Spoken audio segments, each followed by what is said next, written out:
ಆಸ್ಪತ್ರೆ ಶವಾಗಾರದ ಎದುರು ಗೋಳಾಡ್ತಿರುವ ಕುಟುಂಬ, ರಕ್ತದ ಮಡುವಿನಲ್ಲಿ ಬಿದ್ದಿರುವ ಮಹಿಳೆಯರ ಮೃತದೇಹ. ಈ ದೃಶ್ಯಗಳು ಕಂಡುಬಂದದ್ದು ಕೋಲಾರ ಜಿಲ್ಲೆಯ ಮಾಲೂರು ತಾಲೂಕಿನ ಮಿಂಡಹಳ್ಳಿ ಹೊರವಲಯದಲ್ಲಿ. ಚಿಕ್ಕಬಳ್ಳಾಪುರ ಜಿಲ್ಲೆಯ ಕೈವಾರ ಮೂಲದ 25 ವರ್ಷದ ಯೋಗಿನಿ ಎಂಬ ಮಹಿಳೆ ಇಲ್ಲಿ ಭೀಕರವಾಗಿ ನಿನ್ನೆ ರಾತ್ರಿ ಕೊಲೆಯಾಗಿದ್ದಾರೆ. ಕೊಲೆಗೈದ ಆರೋಪಿ ಗಂಡ ಗಣೇಶ್ ಪತ್ನಿಯ ಕತ್ತು ಕೊಯ್ದು ಬಳಿಕ ಮಾಲೂರು ಪೊಲೀಸ್ ಠಾಣೆಗೆ ಹೋಗಿ ಕೊಲೆ ಮಾಡಿರೋದಾಗಿ ತಪ್ಪೊಪ್ಪಿಕೊಂಡು ಶರಣಾಗಿದ್ದಾನೆ. ಚಿಂತಾಮಣಿ ತಾಲೂಕು ಕೈವಾರ ಗ್ರಾಮದ ಶ್ರೀನಿವಾಸ್ ಮತ್ತು ಕಲ್ಪನಾ ದಂಪತಿಗಳ ಮಗಳಾದ ಪರಿಶಿಷ್ಟ ಜಾತಿಗೆ ಸೇರಿದ 22 ವರ್ಷದ ಯೋಗಿನಿ ಘಟನೆಯಲ್ಲಿ ಸಾವಿಗೀಡಾಗಿದ್ದಾಳೆ. ಯೋಗಿನಿಯನ್ನ 3 ವರ್ಷದ ಹಿಂದೆ ಬ್ಯಾಲಹಳ್ಳಿ ಗ್ರಾಮದ ಯಾದವ ಸಮುದಾಯಕ್ಕೆ ಸೇರಿದ ಗಣೇಶ್ ಎಂಬ ಯುವಕ ಪ್ರೀತಿಸಿ ಮದುವೆಯಾಗಿದ್ದ. ಅದಕ್ಕೆ ಸಾಕ್ಷಿಯಾಗಿ 2 ವರ್ಷದ ಹೆಣ್ಣು ಮಗು ಸಹ ಇದೆ. ಇದೀಗ ವರದಕ್ಷಿಣೆಗಾಗಿ ಪತಿಯಿಂದ ಬರ್ಬರವಾಗಿ ಕೊಲೆಯಾಗಿದ್ದಾಳೆ ಅಂತ ಯೋಗಿನಿಯ ಪೋಷಕರು ಆರೋಪಿಸಿದ್ದಾರೆ. ಕೊಲೆಯಾಗಿರುವ ಯೋಗಿನಿಯ ಪೋಷಕರು ಮಾತನಾಡಿ, ನನ್ನ ಮಗಳು ಪ್ರೀತಿಸಿ ಅಂತರ್ಜಾತಿ ವಿವಾಹವಾಗಿದ್ಲು. ಆದರೂ ಇವರ ಮಧ್ಯೆ ಆಗಾಗ ಗಲಾಟೆಗಳು ಆಗ್ತಿತ್ತು.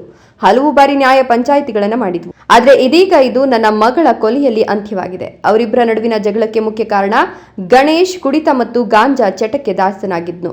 ಇದನ್ನ ನಮ್ಮ ಮಗಳು ವಿರೋಧಿಸ್ತಿದ್ಲು. ಅವನ ಚಟಕ್ಕೆ ನಮ್ಮ ಮಗಳನ್ನ ವರದಕ್ಷಿಣೆಗಾಗಿ ನಿರಂತರವಾಗಿ ಪೀಡಿಸ್ತಿದ್ದ. ಆದ್ರೆ ಇಂದು ನಮ್ಮ ಮಗಳನ್ನ ಗಾಂಜಾ ಸೇವಿಸಿ ಕೊಲೆ ಮಾಡಿದ್ದಾನೆ ಅಂತ ಆರೋಪಿಸಿದ್ದಾರೆ. ಆವಾಗ ಪರಿಚಯ ಆಗಿರೋ ಸರ್, ನನ್ನ ಮಗಳು ಡಿಪ್ಲೊಮಾ ಮಾಡಿದ್ದು ಚೆನ್ನಾಗಿಲ್ಲ ಸರ್. ಯಾವಾಗಲೂ ಕಿತ್ತಾಡೋದು, ಕುಡಿದ್ಬಿಟ್ಟು ಬಂದು ಜಗಳ ಮಾಡೋದು, ಡ್ರಗ್ಸು ಗಾಂಜಾ ಎಲ್ಲ ಹೊಡಿತಾನೆ ನನ್ನ ಮಗ. ಅವನು ಹಂಗೆಲ್ಲ ನಾವು ಗಾಡಿ ನಾವು ತಗೊಟ್ಟಿರೋದು, ಇದು ಮೊಬೈಲ್ ನಾವು ಕೊಡಿಸಿರೋದು ಎಲ್ಲ ನಮ್ದು ಸರ್. ಒಂದೇನಿಲ್ಲ, ₹1 ಖರ್ಚು ಮಾಡಿ ರಾಯಮ್ಮನ ಕೆಲಸಕ್ಕೆ ಹೋಗೋದು, ತಗೊಂಬಂದು ಹಾಕೋದು, ತಿನ್ಕೊಂಡು ಮನೇಲಿರೋದು. ಅವನೇನನ್ನು ಮಾಡಿ ಸಾಯಿಸಬೇಕು. ವರದಕ್ಷಿಣೆ ಕಿರುಕುಳದಿಂದ ನಮ್ಮ ಮಗಳ ಕಷ್ಟವನ್ನ ನೋಡಿ ಅವನಿಗೆ ಒಂದು ಹೊಸ ಬೈಕ್ ಕೊಡಿಸಿದ್ವು.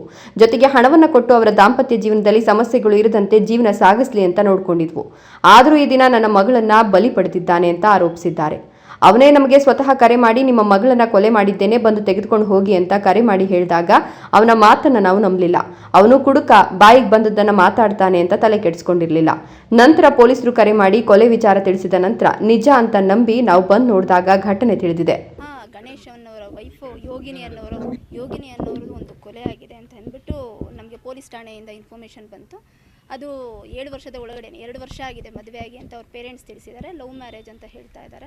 ಸೊ ಹಾಗಾಗಿ ತುಂಬ ತೊಂದರೆ ಕೊಡ್ತಾಯಿದ್ರು ಅಂತ ಅವ್ರ ಪೇರೆಂಟ್ಸು ತುಂಬ ಗೋಗರ್ದಿದ್ದಾರೆ. ಮತ್ತು ಅದನ್ನು ಶವ ತನಿಖೆಗೆ ಒಳಪಡಿಸ್ತಾ ಇದ್ದೀವಿ. ಇನ್ಕ್ವೆಸ್ಟಲ್ಲಿ ಏನಿದೆ ಅದು ರಿಪೋರ್ಟ್ ಮಾಡಿ ಕಾನೂನಾತ್ಮಕವಾಗಿ ಏನು ಕ್ರಮ ವಹಿಸಬೇಕು ಅದನ್ನು ಪೊಲೀಸರಿಗೆ ಡೈರೆಕ್ಷನ್ಸ್ ಕೊಡೋಕ್ಕೆ ಸಂಬಂಧಪಟ್ಟಂತೆ ಇದು ಇಂಟರ್ ಕ್ಯಾಸ್ಟ್ ಮ್ಯಾರೇಜ್ ಆಗಿದೆ.